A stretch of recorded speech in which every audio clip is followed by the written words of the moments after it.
போதைப் பொருள்கள் மிக தாராளமாக புழக்கத்தில் இருக்கின்றன. கள்ளச்சாராயம் காய்ச்சப்படுகிறது. 4 மாநிலங்களை தவிர எல்லா மாநிலங்களிலும் அரசு மதுபானங்களை விற்பனை செய்கிறது. இது நாட்டுக்கு செய்கிற மிகப்பெரிய துரோகம், இளம் தலைமுறைக்கு செய்கிற துரோகம், மனித வளத்தை சிதைக்கிற ஒரு நடவடிக்கை. எனவே தேசிய மதுவிலக்கு கொள்கையை ஒரு கொள்கையாக இந்த அரசு கொண்டு வர வேண்டும். இந்தியா முழுவதும் மதுவிலக்கை நடைமுறைப்படுத்த வேண்டும், போதை புழக்கத்தை தடுக்க வேண்டும் என்று வேண்டுகோள் விடுத்து இந்த வாய்ப்புக்கு நன்றி கூறி அமர்கிறேன். எப்பொழுதும் அவர் தன் கட்சியால் தனித்து வெல்ல முடியாது என்று அவரே ஒப்புக்கொள்கிறார். அதனாலே நான் எப்பொழுதும் என்னுடைய தனி வாக்குகள் எவ்வளவு என்றே எனக்கு தெரியாது. எப்பொழுதும் ஒரு அணியோடு சேர்ந்து 2 இடம் ஒரு இடத்தை நாங்கள் பெறுகிறோம் என்று சொல்லுகிறார். அதனாலே கருணாநிதி சொன்னபோது ஒரு ராஜபக்சேயை போய் கட்டிப்பிடித்து கொண்டு விட்டு வந்தார். அது இவ்வளவுக்கும் ஒரு ஈழப்போருக்கு ஆதரவாளர், பிரபாகரனுக்கு நண்பர். ஆனாலும் போய் ராஜபக்சே அது ஏன்னா இந்த கருணாநிதி சொன்னால் கேட்பார். இப்பொழுது ஸ்டாலின் சொன்னால் கேட்கிறார். இப்பொழுது இவர் என்ன சொல்கிறார்? ஸ்டாலினை பார்த்து நீ ஒரு ஆர்ப்பாட்டம் நடத்துகிறாய், 3 கள்ளுக்கடையை என்று யாருக்காக சொல்ல வேண்டும்? தாழ்த்தப்பட்ட மக்கள் தான் சாகிறார்கள். கள்ளச்சாராயத்தால் சாகிறவர்கள் தாழ்த்தப்பட்ட மக்கள். அவர்கள் நம்முடைய மக்கள் சாகிறார்கள், அவர்களுக்கு அறிவூட்ட வேண்டும். நீ போய் நாம் தொழிலாளி 10 ரூபாய் சம்பாதித்து 10 ரூபாயும் குடித்து விட்டு நாம் செத்து போனால் நம்முடைய குடும்பம் தெருவில் இருக்கும். இந்த பழக்கத்திலிருந்து மீளாவிட்டால் இந்த சமூகம் எவ்வளவு உயர்ந்த சமூகமாக வந்தாலும், நாம் சட்ட ரீதியாக எந்த மதிப்பை பெற்றாலும், நீங்கள் இந்த பழக்கத்திலிருந்து மீளவில்லை என்று சொன்னால் பயனில்லை என்று நாள்தோறும் அவர்களுக்கு கற்பிக்க வேண்டிய செய்தி இதுதான். காந்தி மக்களுக்கு கற்பித்து கொண்டே இருந்தார். அரசாங்கத்தை பற்றி அவர் ஒன்றும் கவலைப்படவில்லை. இன்னொரு 10 ஆண்டுகள் கூடுதலாக வெள்ளைக்காரன் ஆண்டு விட்டு போகிறான், நீதியை மக்களுக்கு சொல்ல வேண்டும் என்று நினைத்தார். சத்தியம் பேசுங்கள் என்று மக்களிடம் பேசினார். நீ குடிக்காதே என்று சொல்வதே இல்லை. கள்ளக்குறிச்சிக்கு போய் குடிக்காதீர்கள், குடித்தால் நம்முடைய சமூகம் ஒரு காலத்திலும் முன்னுக்கு வர முடியாது. ஏற்கனவே உயர் ஜாதிக்காரர்கள் நம் மீது தங்களுடைய கால்களை வைத்து அழுத்தி கொண்டிருக்கிறார்கள். கள்ளச்சாராயம் அதற்கு நிகரானது, சாராயம் அதற்கு நிகரானது. ஆகவே நாம் எழுந்து மேல் வர வேண்டுமென்றால் கற்க வேண்டும், நல்ல ஒழுக்கத்தை கடைப்பிடிக்க வேண்டும், நாம் மேலுக்கு வர வேண்டும் என்பதை ஒரு நோக்கமாக கொண்டு முன்னுக்கு வர வேண்டும்.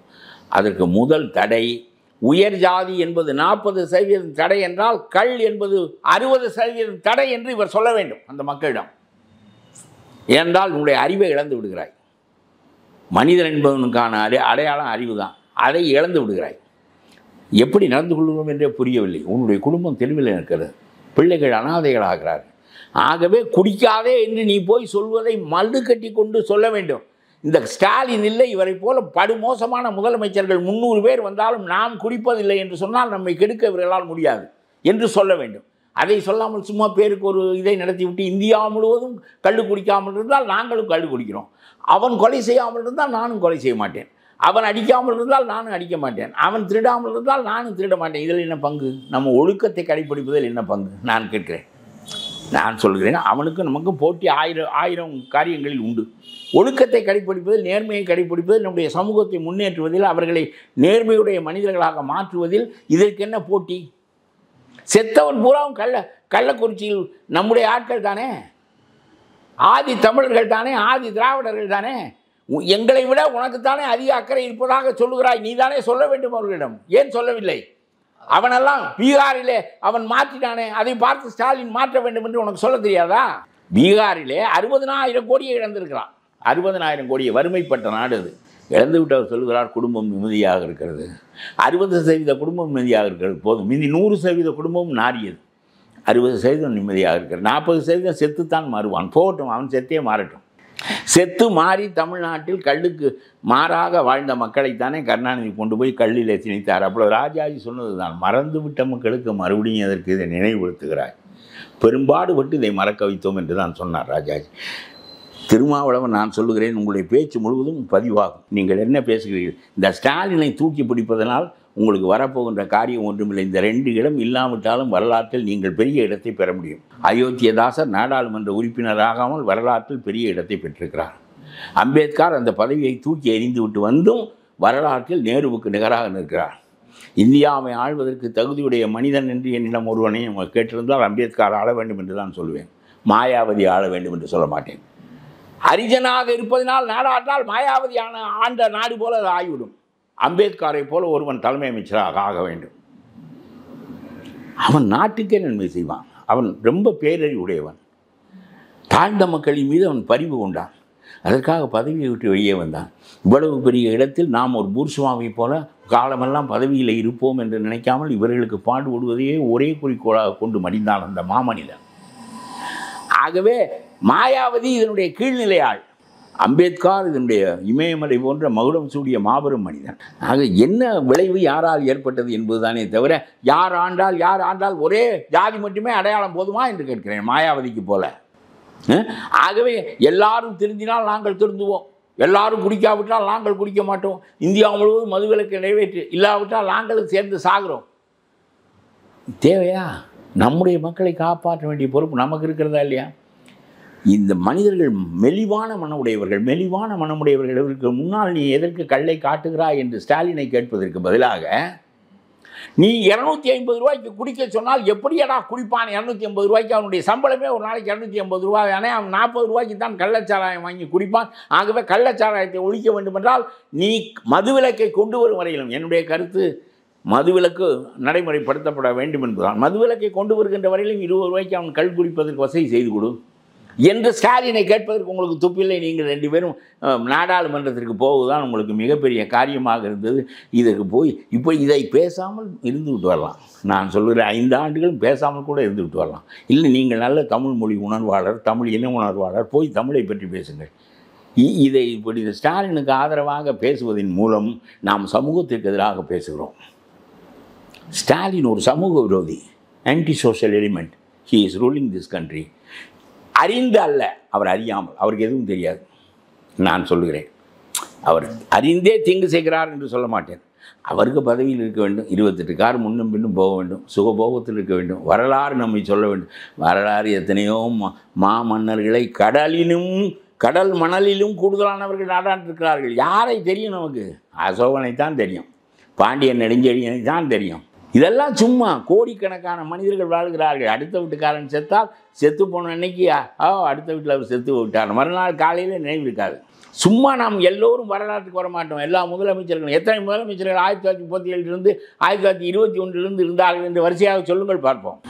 நான் அரசியலே இருக்கிற காரணத்தினால் பனகல் எனக்கு நினைவுக்கு வருகிறார், ஒரு பிடி பழனிவேல்ராஜன் நினைவுக்கு வருகிறார், இப்படி 1-2 பேர் நினைவு வருகிறார். நமக்கே பாதி பேர் வருவதில்லை. அதனாலே சொல்லுகிறேன், முதலமைச்சராக இருந்து விட்டால் வரலாறு என்று சொல்லார்கள். வரலாற்றில் நல்ல பெயர் பெற முடியவில்லை என்றால், வரலாற்றில் கெட்ட பெயர் தான் நமக்கு நிற்கும் என்றால் இதற்கு அந்த பதவியில் இல்லாமல் இருப்பது நல்லது. ஆகவே திருமாவளவன் அங்கே போய் இந்தியா முழுவதும் குடிக்காமல் இருந்தால் நாங்களும் குடிக்காமல் இருப்போம் என்று சொல்வதன் மூலம் நம்முடைய மக்களை நீ சாக வைப்பதற்கு துணையாக இருக்கிறாயே தவிர, சாவது யார்? நம்முடைய மக்கள். இந்தியாவிலே நாசமாக போகிறான், அவனுக்கு நமக்கு என்ன சம்பந்தம்? ஏதோ சேர்ந்து ஒரு நாடாக இருக்கிறோம் என்பது வேறு. நம்முடைய மக்கள் 1000 2000 ஆண்டுகளாக அடிமைப்பட்டு கிடந்தவர்கள் இப்பொழுதுதான் கல்வி பெற்று நல்ல நிலைக்கு வருகிறார்கள். நல்ல நிலைக்கு வந்து 2 தலைமுறை மட்டும் உயர் பதவிகளிலும் மற்றவற்றிலும் படித்துவிட்டு மேல்நிலைக்கு வந்தால் சமமாக ஆகிவிடுவார்கள். அதெல்லாம் ஒன்றுமில்லை. அதை விட்டு அவர்களை குடிப்பதற்கு இந்தியா முழுவதும் நடைமுறைப்படுத்தினால் நாங்களும் நடைமுறை இல்லாவிட்டால் எங்களுடைய மக்களும் சாகட்டும் என்றெல்லாம் அதற்கு பொருள். இது நல்ல பேச்சாக எனக்கு தெரியவில்லை. அது எனக்கு புரிகிறது. இந்த மேயர்களெல்லாம் இனிமேல் ராஜினாமா செய்து கொண்டே இருக்க வேண்டியதான். இது திமுக செய்த முட்டாள்தனம். எம்ஜிஆர் ரொம்ப அழகாக மக்களால் தேர்ந்தெடுக்கப்படுகின்ற மேயர்களையும் நகர்மன்ற தலைவர்களையும் உருவாக்கினார். இந்த கேடு அவருடைய ஆட்சியிலும் இருந்தது. அந்த கேட்டிலிருந்து நாட்டை எப்படி விடுவிப்பது என்று சிந்திக்கிறார். பிறகு சொல்லுகிறார், இவன் நாள்தோறும் இவன் மிரட்டுவான், எனக்கு பங்கு தர வேண்டும் என்று சொல்வான், கான்ட்ராக்ட் தர வேண்டும் என்று சொல்வான், இல்லாவிட்டால் முன்னே நம்பிக்கையில்லா தீர்மானம் கொண்டு வருகிறேன் என்பான். இவன் 45 உறுப்பினரும் ஒரே மாதிரி மனநிலை உடையவன். ஆகவே இந்த தலைவன் தாக்கு பிடிக்க முடியாது, நாள்தோறும் சபை நடக்க முடியாமல் போய்விடும் என்று சொல்லி மக்களால் தேர்ந்தெடுக்கப்படுகின்ற அவன் மீது நம்பிக்கையில்லா தீர்மானம் கொண்டு வர முடியாது என்று எலெக்டட் பை தி பீப்புள் அப்படிப்பட்ட நிலைக்கு மேயரையும் சேர்மனையும் ஆக்கினார். ரொம்ப படிக்காமல் சாதாரணமான நிலையில் எம்ஜிஆர் ஆண்ட ஆட்சியில் பாதி கூட இவர்கள் ஆளவில்லை. நான் சொல்லுகிறேன், இவர்கள் கெடுப்பார்கள். எல்லாவற்றையும் கெடுப்பது தான் திமுகவினுடைய குணம். எம்ஜிஆர் அந்த முறையை கொண்டு வந்தார். அந்த முறையை திமுக காரன் தான் வந்து மாற்றினான். மறுபடியும் கவுன்சிலர்கள் தேர்ந்தெடுக்க வேண்டும். கவுன்சிலர் பூராவும் காசு கேட்குறாங்க. காரைக்குடியிலெல்லாம் கவுன்சிலர்களுக்கு ஒவ்வொருவனுக்கும் மாதம் பணம் போகிறது. அங்கே உள்ள மந்திரிக்கு பணம், அந்த மந்திரிக்கு துணையாக இருக்கிறவருக்கு பணம் 2 கோடி, அவருக்கு இவருக்கு 1 கோடி. அப்புறம் வேறு ஏற்கனவே அந்த போட்டியிடுவதற்காக வந்தார், அவருக்கு 1 கோடி கொடுத்து அவர் பதவியிலிருந்து அவர் போட்டியிடாமல் சரி பார்த்தார், இது என்ன இதானே நம்ம செய்ய போகிறோம். அவருக்கு 1 கோடி, பதவியில் போட்டியிடவில்லை. அவர் தான் அதனுடைய முக்கிய ஆள். அப்புறம் அந்த மந்திரி எதிர்ப்பு சொல்லாமல் இருந்தோம். அப்புறம் இன்னொரு கையாள், இவர்களெல்லாம் சேர்ந்து அந்த சேர்மன் எல்லாருக்கும் கொடுத்து இப்போ மாதம் கவுன்சிலர்களுக்கெல்லாம் பணம் போகிறது. எங்கேருந்து போகிறது? நீ மொத்தமாக அடிக்கிறாய், பிறகு மாதம் கொடுக்குறேன். இது என்ன முறை? மக்களை ஒரு கூட்டமாக அலிபாபாவும் 40 திருடர்களும் வேறு நீ வேறா என்று கேட்கிறேன் நான். அந்த 40 திருடனுக்கும் PS வீரப்பா பங்கு பிரித்து கொடுத்தது போல, ஒரு குகையில் கொண்டு வந்து வைத்து கொண்டதைப் போல நீங்கள் இதுபோல் செய்கிறீர்கள். இதன் மூலமாக குழாய் வைக்க வேண்டுமென்றால் பணம், சாக்கடை நீரை தோண்ட வேண்டுமென்றால் பணம், எல்லாவற்றுக்கும் பணம். நகராட்சிக்கு சொந்தமான கட்டிடத்தை வாடகைக்கு விட வேண்டும் என்று சொன்னால் 5 ஆண்டுகளுக்கு வாடகைக்கு விட வேண்டும் என்றால் 50 லட்சம் கொடுக்க வேண்டும். அது முக்கியமான இடத்துல இருக்கும். எல்லாவற்றுக்கும் பணம். எவனுக்கும் அறிவில்லை. நமக்கு நோய் வரும், முதுமை வரும், சாவோ, இது எதையும் கொண்டு போக முடியாது. ஜெயலலிதா கொண்டு போகவில்லை, இதற்கு முன்னால் கருணாநிதி கொண்டு போகவில்லை, யாரும் கொண்டு போகவில்லை, கொண்டு போக முடியாது என்கின்ற எண்ணம் யாருக்கும் கிடையாது. இந்த அறிவை ஊட்டக்கூடிய எதிர்க்கட்சிகளும் கிடையாது, ஸ்பிரிச்சுவல் லீடர்ஸும் இங்கே கிடையாது. என்ன இந்த சக்கி வாசுதேவ் மாதிரி அத்தனைக்கும் ஆசைப்படு என்று சொல்லுகிற முட்டாள்கள் தான் இந்த நாட்டிலே தத்துவ ஞானிகளாக இருக்கிறார்கள். இந்த சைவ மடாதிபதிகளுக்கெல்லாம் பல்லக்கில் ஏறுவதை தவிர வேறு பிழைப்பே இல்லை. அவனுக்கு தான் இந்து இல்லை என்றே இந்த மக்களுக்கு சொல்ல தெரியவில்லை. இந்த சைவ மடாதிபதிகள், இந்த கார்ப்பரேட் சாமியார்கள், ரவிசங்கர், இந்த நித்யானந்தா, இந்த ஜக்கி வாசுதேவ் எல்லாரும் நாட்டை நாசமாக்கி விட்டார்கள். என்ன பேச வேண்டுமோ அந்த சு வெங்கடேசன் பாராளுமன்றத்தில் பேசுவது போல, திருமாவளவன் நாடு முழுவதுக்கும் மதுவிலக்கு கொண்டு வா என்று சொல்வது போல, இவர்களெல்லாம் எதையாவது பேசுகிறார். மக்களை மேம்படுத்துவதற்காக நாம் வந்திருக்கிறோம் என்கின்ற உணர்வே அவர்களுக்கு கிடையாது. இதுபோன்று முக்கிய நிகழ்வுகள், அரசியல் தகவல்களை ஆழமாகவும் மாறுபட்ட கோணத்திலும் அறிந்து கொள்ள மறக்காமல் உங்கள் IND தமிழ் 24x7 பக்கத்தை பின்பற்றிக் கொள்ளவும். உங்கள் ஒவ்வொரு ஆதரவும் இதுபோன்று பல நிகழ்வுகளின் பின்னணியை அறிய உதவும்.